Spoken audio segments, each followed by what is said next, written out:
রামপুরা নরসিংদী সহ দেশের বিভিন্ন স্থানে নির্বাচন পরবর্তী নারী ও শিশু নির্যাতন এবং হত্যার প্রতিবাদে মানববন্ধন করেছে জামায়াতে ইসলামীর মহিলা বিভাগ। সকালে জাতীয় প্রেস ক্লাবের সামনে মানববন্ধন কর্মসূচিতে তারা অভিযোগ করেন, অনেক আসামিকে রাজনৈতিক নেতারা আশ্রয় প্রশ্রয় দিচ্ছে।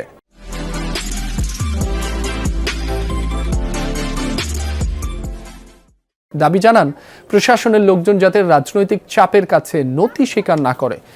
এসব ঘটনার জন্য সরকারকেই দায়ী নিতে হবে উল্লেখ করে জামায়াতের নারী নেত্রীরা অভিযোগ করেন, একের পর এক নারীর প্রতি সহিংসতা প্রমাণ করে নারী ও শিশুকে নিরাপত্তা দিতে সরকার ব্যর্থ হচ্ছে। যারা এমন ঘৃণ্য অপরাধ করছে তাদের দলীয় পরিচয় না দেখে দ্রুত শাস্তি নিশ্চিতেরও দাবি জানানো হয়। সামাজিক অবক্ষয় একেবারে তলানিতে চলে যাওয়াতেই 6 বছরের শিশু ধর্ষিত হচ্ছে বলেও অভিযোগ তাদের। মানববন্ধন কর্মসূচিতে জামায়াত নেত্রীরা বলেন, গণমাধ্যম সরকার প্রধানের প্রতি মুহূর্তের খবর প্রচার করলেও বিভিন্ন স্থানে হওয়া হত্যা নির্যাতনের বিষয়গুলো সেভাবে তুলে আনছে না। আমাদের দেশে কি কোনো সরকার আছে বলে মনে হয়? আমরা কি কোনো প্রশাসনিক ব্যবস্থাপনার মধ্যে আছি বলে মনে হয়?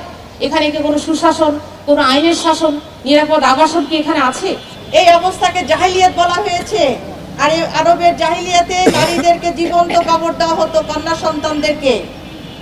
আমরা সেই অবস্থা ছাড়িয়ে দিয়েছি।